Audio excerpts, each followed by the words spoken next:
FIFA বিশ্বকাপের যেই ইতিহাস আমরা বাংলার জমিন থেকে গড়াইতেছি, 7টা অংশে বিভক্ত যদি আমরা থাকি, এটাকে কাটছাট কইরা মুবাহর মধ্যে মাকরুর মধ্যে যদি নিয়ে আসতে পারি, যুবক ভাইরা কথা দেন আল্লাহ পাক মাফ করবেন। সুবহানাল্লাহ জোরে বলেন। 1 নম্বর খেলাধুলা, এই বিশ্বকাপ খেলাধুলা হালাল না হারাম? প্রশ্ন আপনারা মুখস্থ করবেন, খেলা হালাল না হারাম? সব খেলা হালাল না, সব খেলাও হারাম না। সমস্ত মুসলমানের জন্য, খুব খেয়াল করেন, সমস্ত মুসলমানের জন্য খেলা হারাম। খেলা কি? ইল্লা, তবে, কিন্তু আছে। সুবহানাল্লাহ। ইল্লা, তবে কিছু খেলা হারাম না, যেগুলো ইসলাম সম্মত দিয়েছে। আল্লাহ রাসূল স্বয়ং খেলা দেখতে গিয়েছেন। সুবহানাল্লাহ বলেন। আমার ভাইরা, আমার বন্ধুগণ, পয়গম্বর নবী আলাইহিস সালাতু ওয়াস সালাম বাজারের মধ্যে চলে গেলেন। বাজারের মধ্যে দেখি অনেকগুলো লোক গোলাকার হয়ে দাঁড়িয়ে আছে। কি আকার হয়ে? গোলাকার হয়ে দাঁড়িয়ে আছে। দেখার জন্য অংশগ্রহণ করলেন। গিয়ে দেখলেন যে দুজন লোক প্রতিযোগিতা করতেছে। কি করতেছেন? প্রতিযোগিতা করতেছেন তীর মারা। কি মারা? তীর মারা। তো দুইজন প্রতিযোগিতা হয়ে গেছে। মাঝখানে একটা সবুজ এবং লাল ধরনের একটা কাঠের মতো অঙ্কন করে ওই মাঝখানে লাগানোর জন্য প্রসেস তৈরি করতেছে। যে লাগাইতে পারবে ইসলামিক দৃষ্টিকোণ থেকে যেই পুরস্কার তাকে দেওয়া হবে। সুবহানাল্লাহ বলে। আবার মনে করবেন না যে বাজি ধইরা এটাও পুরস্কার, নাউজুবিল্লাহ করে বলা। ইসলামিক দৃষ্টিকোণে যেই পুরস্কারের কথা আছে এটা অনেক আলোচনা। জায়গা তো রাসূল আকরাম সাল্লাল্লাহু আলাইহি ওয়াসাল্লাম খেলা দেখতেছেন, তীর প্রতিযোগিতা দাঁড়িয়ে আছেন। তো আসলে খেলা দেখতে দেখতে একজনের প্রতি একটা মহব্বত হয়ে যায়। কথা ঠিক না বেশি? মানে হারার যেটা আছে। তো রাসূল এমনি দেখতে দেখতে একজনের হয়ে গেল।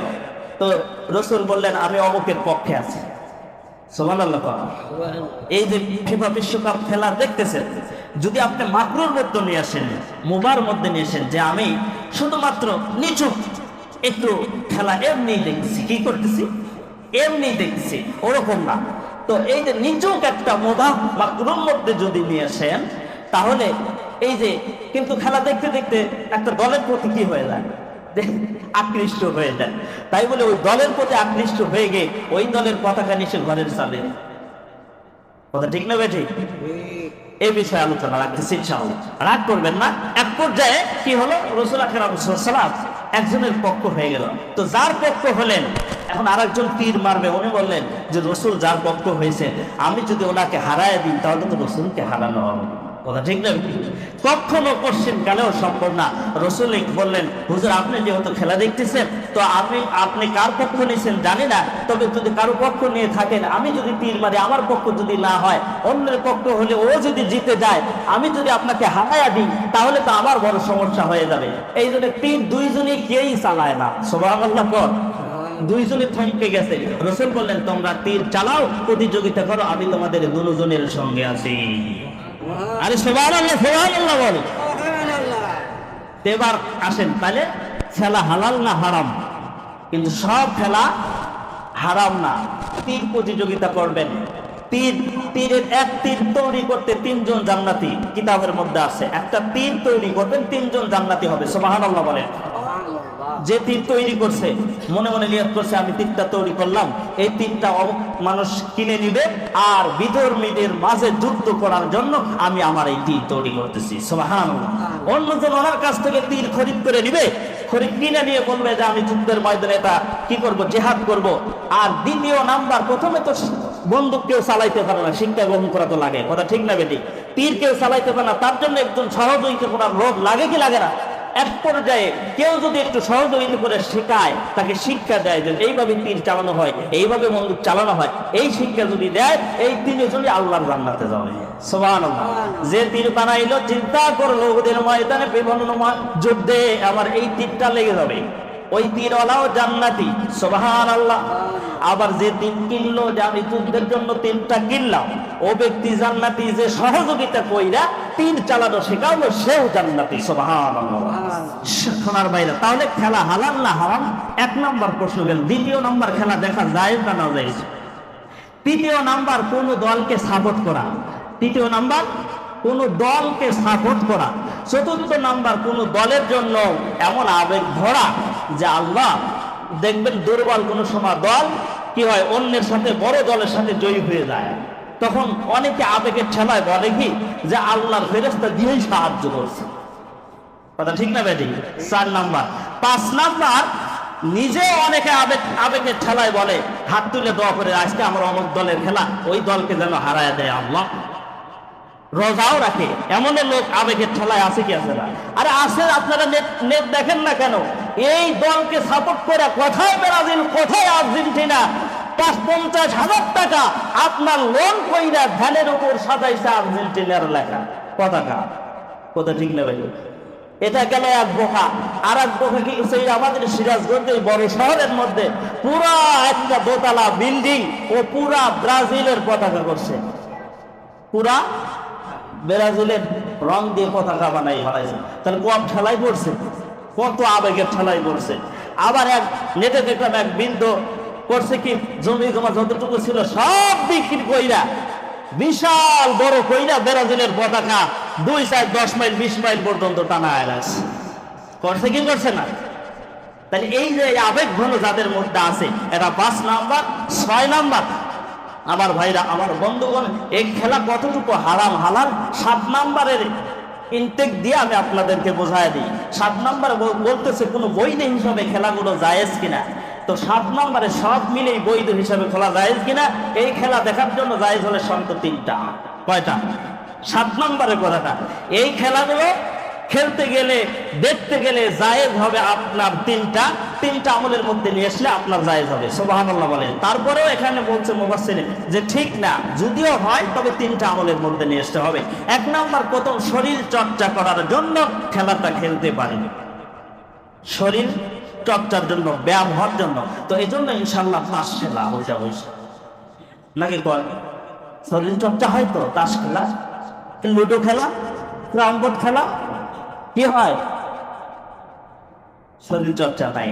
তাইলে ওই খেলা দেখাও যায় নাই, খেলাও যায় নাই। কথা ঠিক না বেটি? আমি আগেই বলেছি, আমি প্রশ্ন করব, আপনারাই উত্তরে মুফতি সাজবেন। তাহলে 1 নাম্বার, যেই খেলার মধ্যে শরীর চর্চা হয়, শরীর উন্নত হয়, ব্যায়াম হয়, ওই খেলা জায়েজ আছে। মনে করেন আপনি ফুটবল খেলবেন, তাইলে ফুটবলের শরীর চর্চা আছে, দৌড়াদৌড়ি আছে না ভাই? আছে, দৌড়াদৌড়ি আছে। কিন্তু কতক্ষণ সময় ইসলাম তা বলে দিচ্ছে। এখন তো বর্তমানে আমরা যখন খেলা করি তখন দেখা যায় আসরের নামাজের আগে মাঠে ঢুকে আর মাগরিবের পরে আসে, আসর আর মাগরিব গেছে না। কথা ঠিক না বেটি? তারপরে তো হাজরিত আছেই, তো হাজরিত করা তো এই যে নাজায়েজ। তাহলে আপনারাই বলেন ওই খেলা জায়েজ না নাজায়েজ? এখন ফুটবলের মধ্যে এতটুকু পাওয়া গেল তো শরীর চর্চা, কিন্তু আপনি আসরের পরে মাঠে নামবেন, মাগরিবের আগে উঠে আসবেন। এটা 1 নাম্বার তো পাইলেন, খেলা জায়েজ হবে। কিন্তু বাকি আরো 2টা আছে। বাকি 2টা হলো ইসলামের কোন দৃষ্টিকোণ থেকে যদি ইসলামের কোন কালচার, ইসলামকে যদি বাদ দিয়ে কোনো কিছু ঢোকানো যায় তাহলে খেলা জায়েজ নাই। যেমন হাফ প্যান্ট পরা আছে না নেই?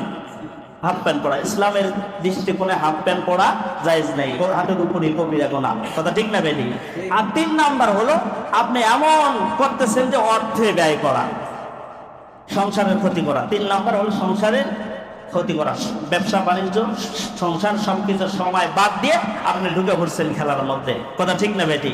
অপচয় যদি হয়, ইন্নাল মুবাযযিরিনা কানু ইখওয়ানাশ শায়াতিন, অপচয়কারী শয়তানের কি? শয়তানের ভাই, শয়তানের নানা। যেই বুড়াটা জমি জমা বেচা করছে ওরা অপচয় না? যেই বেটারা 50,000 টাকা তুইটা ভ্যানের উপর সাজাইছে, অপচয় না? এই যে 7 নাম্বার ইতিহাস, প্রথমে খেলা হালাল না হারাম এটা আপনারা বুঝছেন, দেখা জায়েজ না না জায়েজ এটাও বোঝা গেছে। আর 3 নাম্বারে দোয়া করা আসলে তো করাই যাবে না। কথা ঠিক না বেঠিক? 4 নাম্বারে তার জন্য রোজা রাখা, পাস করার জন্য হই হাল্লা করা, আবার আপনার মিষ্টি বিতরণ করা, রং মাখানো, বিভিন্ন ইসলামের দৃষ্টিকোণ থেকে বাদ যেগুলো হয়ে গেছে এগুলো করা যাবে না। এগুলো যদি আমার আপনার মধ্যে আসে তাহলে বিশ্বকাপ খেলা দেখা না জায়েজ, না জায়েজ। পতাকা টানানো, আমার আপনার কি আবেগ যে অন্য দেশে খেলা হইতেছে, ওই স্পেনের, ওই আর্জেন্টিনার, ব্রাজিলের, আপনার মনে করেন যে 50% মানুষও জানে না যে বাংলাদেশের এত পাগল ভক্ত, ওরা নিজেরাই জানে না। কথা ঠিক না বেঠিক? আর আমরা এত আবেগ ঘন হয়ে গেছি, আমাদের বাসার পতাকা টানেছে। তো তো কেন পতাকা টানান, আমি এখন না করব না, কিন্তু এতই আবেগ যে সৌদি আরবে তো আছে, সৌদি আরবের পতাকা আছে, দেখেন ফিফাও একটা সম্মান দিছে, অনেক পতাকাগুলো মাটির নিচে ফালায়, কিন্তু সৌদি আরবের পতাকা সবাই মাথার উপরে রেখে গেছে, মারহাবা বলে সম্মান দিয়েছে। আমি যে ভাইরা পতাকা টানাচ্ছেন ইসলামের দৃষ্টিকোণ থেকে, এটা হয় নাই, আপনার মনটা চলে গেছে ওই দলের মধ্যে, তো নিচুপ করেন, মোবাহ করেন, তাহলে একটু হলেও বাঁচার সম্ভাবনা আছে। এই জন্য আমরা অত অতর মধ্যে যাবো না, কম বেশির মধ্যে, কমের মধ্যে আসার চেষ্টা করবো ইনশাল্লাহ। বলেন পতাকা টাঙাইছেন, খুলতে বলতেছি না, অন্তত পক্ষে বাংলাদেশের পতাকা বড় করে টাঙান। আমরা তো বাংলা জাতি, বাংলাদেশের লোক, ঠিক না বেটি?